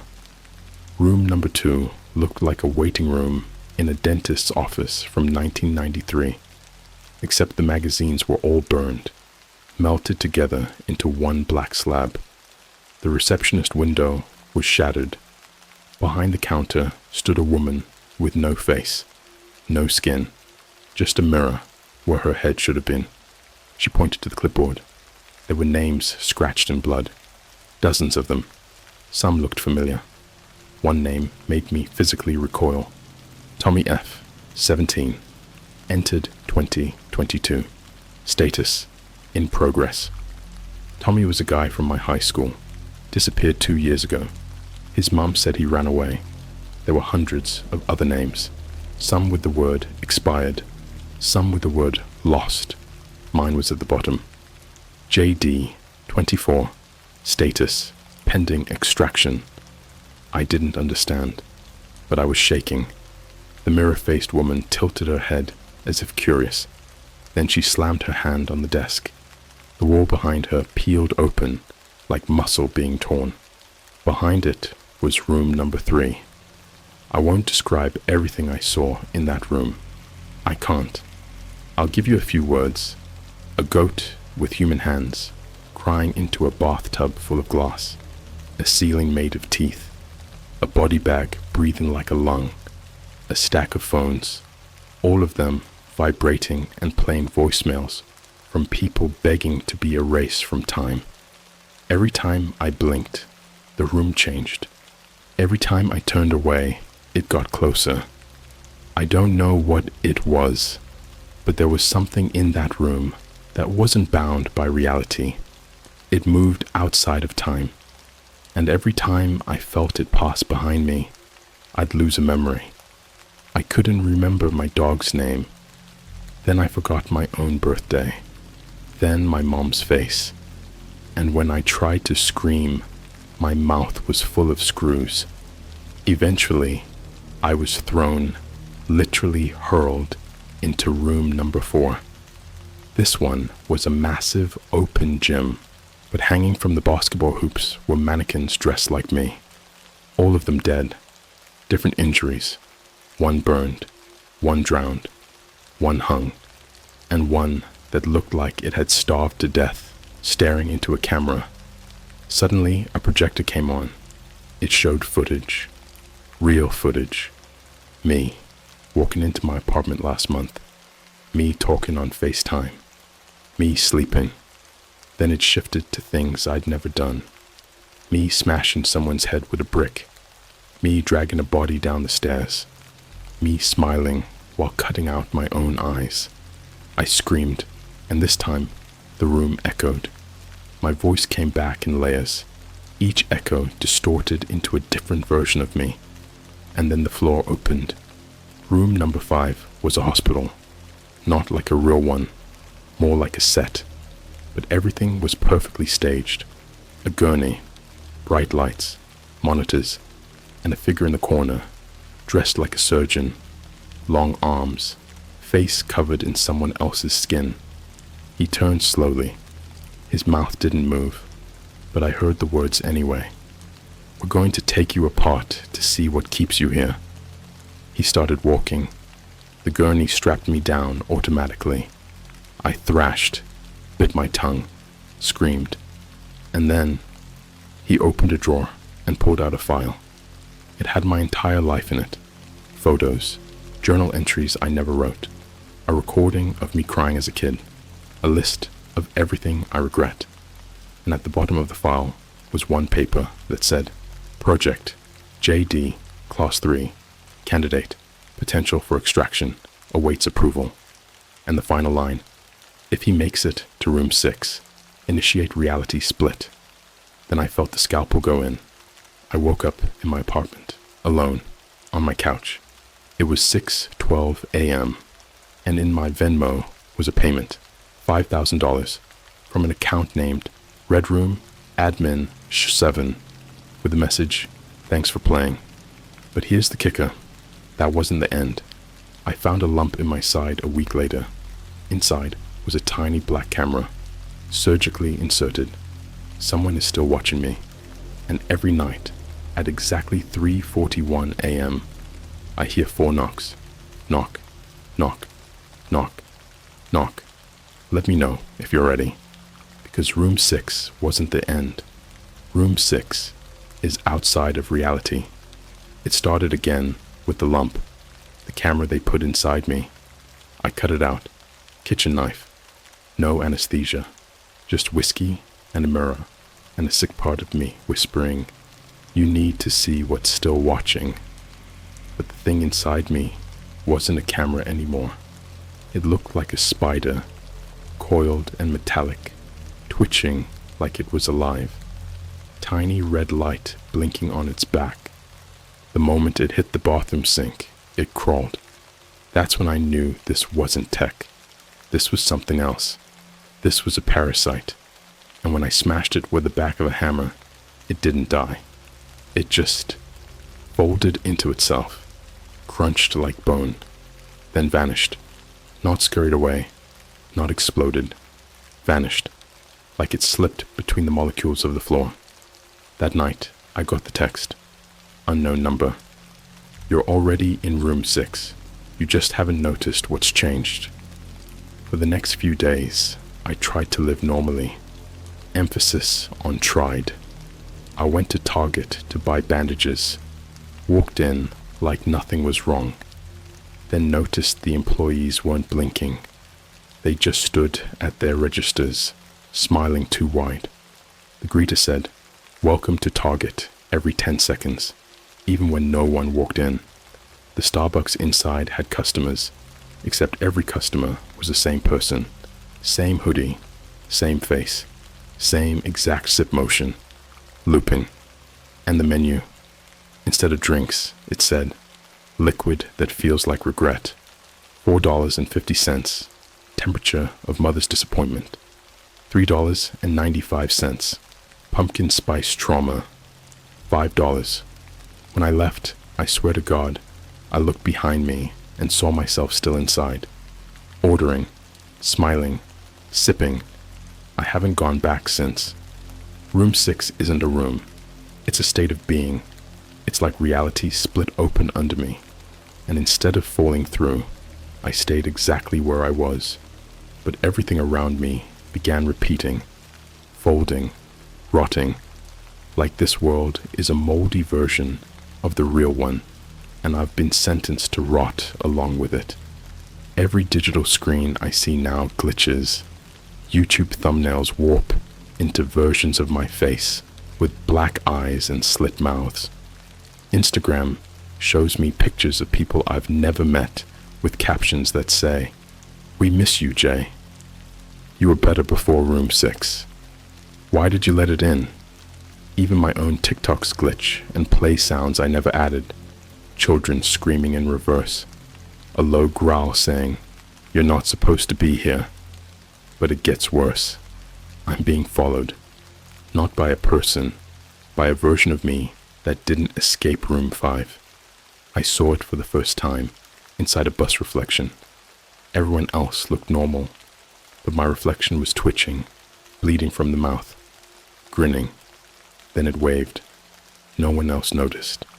Next night, I saw it standing on my apartment rooftop, motionless, head tilted, its eyes glowing faint red, like embers under flesh. It wasn't threatening me. It was waiting, like it knew the longer I stayed in this reality, the more fragile it would become. And it was right. Last week, time began to skip. I'd blink, and 3 hours would pass. I'd check the microwave clock, and it would read, "Rewrite in progress." I started filming myself, thinking maybe I could catch what happens when I black out. I set up a camera, recorded a full night. When I played it back, the file was corrupted, except for exactly 4 minutes and 11 seconds at 3:41 a.m. The video shows me standing in front of the lens, naked, eyes rolled back, mouth hanging open as I slowly dig my fingers into my stomach. But here's the fucked part. I start pulling things out. Not guts, not organs, objects. A Polaroid of my mom crying, my 4th grade spelling bee trophy, a single beating tooth, a VHS tape labeled "You in the Wrong Timeline." And then, as I stare into the camera, I whisper, "You're in room 6 too. You just haven't bled enough to see it." Then the footage cuts, and the file deletes itself.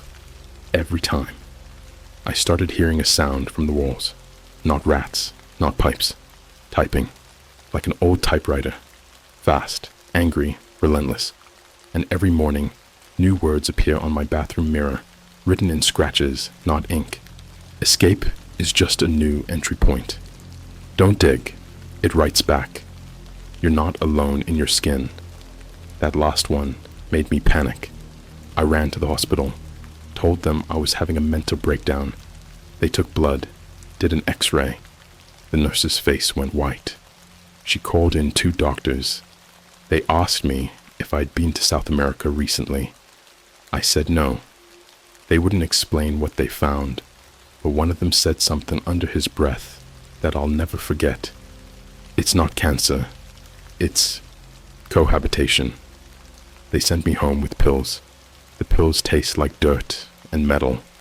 When I take them, I hear voices in my own accent saying, "I miss feeling real. I haven't been able to sleep because I've been dreaming your dreams." Yeah, you. Don't believe me.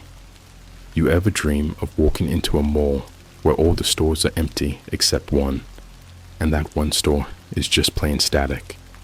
That dream, that was mine 2 weeks ago, and I saw you standing there. You didn't have eyes, just 2 red coins pressed into your face. You waved at me and said, "We're all in room 6 now." They're not done with me. 3 days ago, I found an envelope in my fridge. No postage, just chilling next to the milk. Inside was a card, black, smelled like burnt wires. On it was one sentence: "Final phase, integration." That night, my apartment door unlocked by itself. I didn't open it. I just watched as it slowly creaked wide. No one stood there, but I could see a hallway I've never had, made of mirrors, stretching into infinity, and in every reflection was me, doing something I've never done. Me stabbing a stranger in a Waffle House. Me eating something that was still screaming. Me lighting a church pew on fire while laughing. Each version looked happier than I do. This morning, I woke up with a barcode branded into my back. Under UV light, it reads, "Property of LVL6. Do not extract, do not awaken." I looked up the barcode online using a reverse database. it links to a military satellite, one owned by a program called Octagon Dark, a branch of a decommissioned CAAI experiment from 2003 that was supposedly shut down due to psychological consequences. But it's not shut down. It's in the walls now. It's in our phones. It's watching us dream. And that $5,000? I tried transferring it to another account. Every time I do, the app crashes, and I get another notification. Red Room, Admin 07. You're not finished. Next task begins soon. Get ready to meet yourself at the end of all rooms. If you're still reading this, start watching your reflections. Count your teeth. Check for time loops. Room 6 is real, and it spreads. This is your warning. Dying was the easy part. You ever wake up, but your eyes are already open. You're staring at the ceiling, but the ceiling's not your ceiling. The air smells like burnt hair and antiseptic, and your body doesn't feel like it's made of you anymore. It feels borrowed. That's how I woke up last night. Except I never went to sleep. I was just sitting on my couch, trying to erase what's been burned into me. And then blink, I'm on a cold steel table, restrained by leather belts that creak like they're alive. My skin itched like it was trying to get off me. The lights above me pulsed, slow, soft, heartbeat rhythm. I wasn't alone. The room around me was circular. The walls were glass, but they didn't show outside. They showed me, in every stage of death. Me drowned in a bathtub full of phone chargers. Me strung upside down, ribs wide open like a zipper. Me with my jaw broken and hinged backwards, like a snake. Me sobbing, naked, surrounded by television sets that played my most private memories on loop. First kiss, my dog's death, my grandma's funeral. Each screen blinked at the exact same time, and every single version of me whispered in sync. This isn't hell. Hell is what comes after. That's when I heard them, the cleaners. I don't know what they are. Not human, not machines. Something designed for torment with surgical precision. Imagine a humanoid body, but with joints that bend only the wrong way. Dressed like morgue technicians. Faces smooth, with mouths on their foreheads that whisper constantly, like they're arguing with God. One leaned over me and slid a silver tool out of a cavity in its own chest. It looked like a scalpel crossed with a tuning fork. Then it sang into my chest. Not cut, sang. The tool vibrated, and my ribs began to separate like petals. No pain, no blood, just exposure. I watched my heart beat faster than I thought possible, until it was a blur. They inserted something inside it, something that made my vision stretch sideways. The room melted, not transitioned, not shifted, melted. The walls bled down like wax, and I found myself standing, unrestrained now, in what looked like a completely normal Walmart aisle. People everywhere, normal, talking, shopping, kids crying, staff on intercoms announcing fake sales, except every person I looked at had no face, not blank, erased, blurry smudges like someone rubbed an eraser over their identities. And when I tried to walk out, every aisle led back to the same one. Electronics, TVs. Every TV showed me from different years of my life. But in every clip, something was off. My parents had reptilian eyes. My childhood bedroom had 4 doors, even though I only remember one.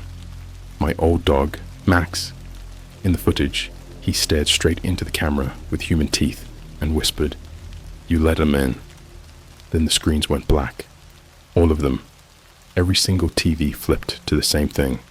A countdown. 13, 12, 11. I ran.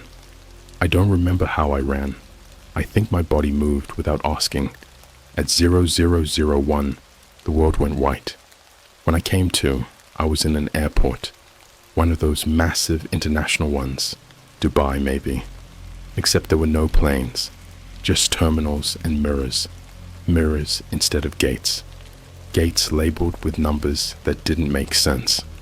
Things like Gate Infinity 7, Gate 0000, Gate Negative, Ego. People lined up, but none of them walked through. They just stood still, vibrating, like old VHS tapes paused on a single frame. One of them turned to me. It looked like my best friend from high school, except his face was made of screens, each one flashing a memory of me doing something shameful. Watching my uncle die and doing nothing. Taking money from someone's wallet when I was 15. Screaming at my mom during her chemo. He leaned in and said, "You're the last candidate who made it past room 5 with full consciousness. They want to see what happens when you remember everything." Then he screamed, and all the mirrors shattered. I was dragged into the end of all rooms. No floor, no ceiling, just space that isn't space.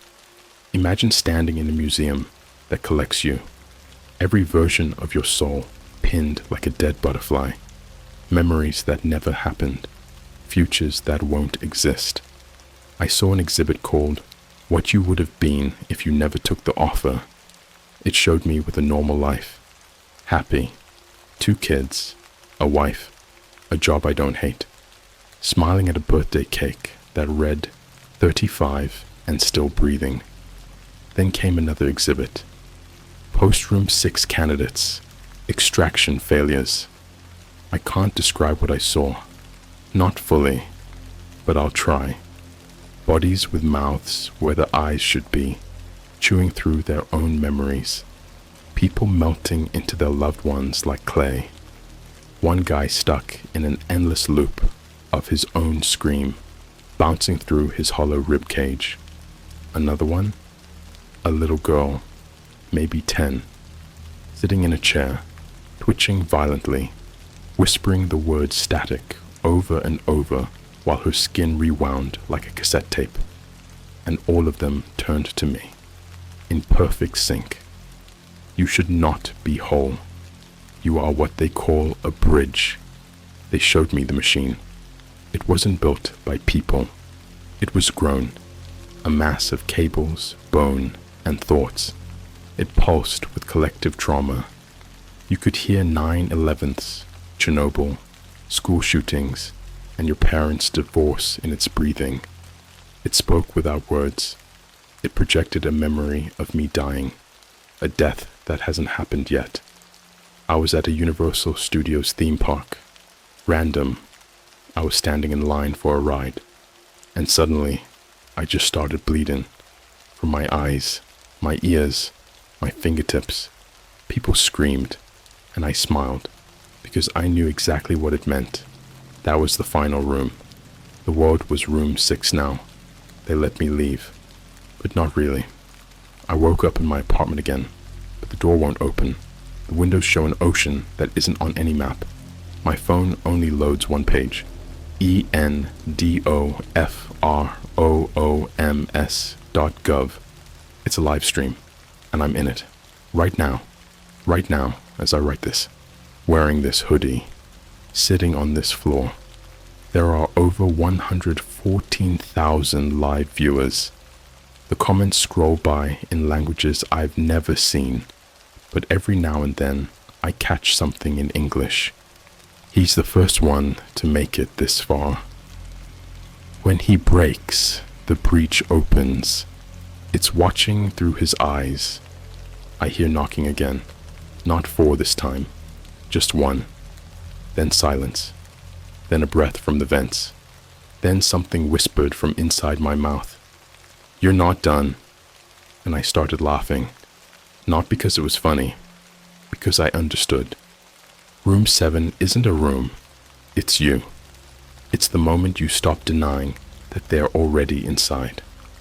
I bit off a piece of my own tongue last night to make sure I could still feel pain. It worked, but the blood tasted like rust and code, because pain isn't real anymore. It's feedback, a response from whatever system runs this version of me. Room 7 is the death of reality, not just mine, yours. It began again at 3:41 a.m. That time is stitched into the center of my brain now. Every clock in my apartment hits it at different speeds. One analog, one digital, one burned into the floorboards.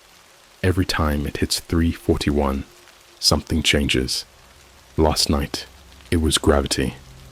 I woke up on the ceiling. My body felt like wet clay, software bendable. I blinked, and the walls became transparent. Behind them, I saw rows of people sleeping in pods, naked, each with a screen above their head showing their life. And mine. Mine was skipping. It glitched, froze, reversed, then cut to black. Suddenly, a tone played, sharp, like a weaponized piano key, and then a voice I hadn't heard since I was 9 years old. My father, dead for over a decade, saying, "Son, this is where you wake up. This is where we burn the rest of you." Then he walked in from a hole in the air. He didn't look like my dad. He wore my dad's voice, my dad's memories, but his skin was too tight, and his teeth were glassy and ticking, like clock gears. He whispered, "You weren't paid to survive. You were paid to open the door. You're the bridge." He reached into my chest without breaking skin and pulled out something invisible. And when he did, I collapsed onto the floor. No gravity anymore, just noise, white noise, not the sound, actual moving static, like a fog made of dead TV channels. That static flowed from the walls and formed a hallway made of human limbs, arms twitching, fingers clawing at themselves, legs bent at wrong angles, mouths where elbows should be. It whispered as it opened. One final room, the mirror that breaks everything. I walked. I couldn't see the ground, just shapes moving beneath the fog, crawling in loops, weeping. Some of them were kids. Others were so mangled they didn't have faces anymore, just open expressions of memory loss. Above me floated monitors. Each screen played footage of you. Yes, you. Reading this, scrolling, breathing, pausing on certain words. On one screen, I saw a comment you haven't posted yet. "No way this is real, right?" And underneath it, a reply from an account with your IP address. It becomes real when he finishes the last word. The hallway opened into a sphere. Room 8 was never mentioned, because it doesn't have a name. It's not a room, it's a signal. An error in human consciousness that only activates once you've been peeled down to your soul's spine. It looked like a planet made of static and eyes. It saw me, and it remembered me before I was born. I couldn't breathe, because breathing required a body, and I didn't have one anymore. I was made of memory, stitched together by regret, floating, alone, until they pulled me back. They dropped me into a meat cathedral. No pews, just ribs. The walls were made of people, sewn shoulder to shoulder. Each moaned in different tongues, all saying the same phrase. The bridge must collapse. At the center of the cathedral was a throne of bones. Sitting on it was a version of me that looked exactly right, like I was born just to become him. He looked at me, eyes empty, mouth stitched shut with hair. He snapped his fingers, and the ground cracked. I fell through again, back to the elevator, back to the beginning, except this time there were no buttons, only a mirror. I looked into it. I saw you, and in your reflection, I was behind you, smiling. No eyes. The elevator descended anyway. At the bottom was a theater. No audience. just one chair. I sat down and the projector clicked on. The screen played every horrible thing I've ever thought but never acted on. It showed me killing my neighbor. It showed me smiling while watching someone get hit by a train. It showed me wanting to hurt animals as a kid and never telling anyone. It showed me, but without the filters, without morality, just impulse, pure, uncut evil. And then the film melted, and behind it was a door labeled Room 9, Collapse Approved. This room didn't exist in any dimension. It's where consciousness goes when it's been used too much. An overflow pit. Every thought I've ever had was floating around me, each one with teeth, each one begging me to let go. And then I met the one behind it all. Not a demon, not a god, not a government official. Me, but older, broken, smiling. His fingers were USB cables. His veins were Ethernet. His heartbeat was a dial tone. He leaned forward and said, "The $5,000 was to fund your own extinction. You agreed. You just didn't understand the terms." I told him I wanted out. He laughed so hard his teeth cracked. "You are the program now. Every time someone reads this, you boot again, you run, you spread." Then he handed me a phone. On it, I saw a new post. My post, the one you're reading. And it ended with the words, "Dying is the easy part." So now I wait. Each night, I see new readers, new lives infected. You've already felt it, haven't you? The glitch in the mirror, the skip in your clock, the moment you forget where you were going. That's room 6, waking up inside you. It always starts at 3:41 a.m. 4 knocks, then silence. Then the question, would you like to continue? You already answered. You clicked. You read. Now you're the bridge. Let's see how far you get.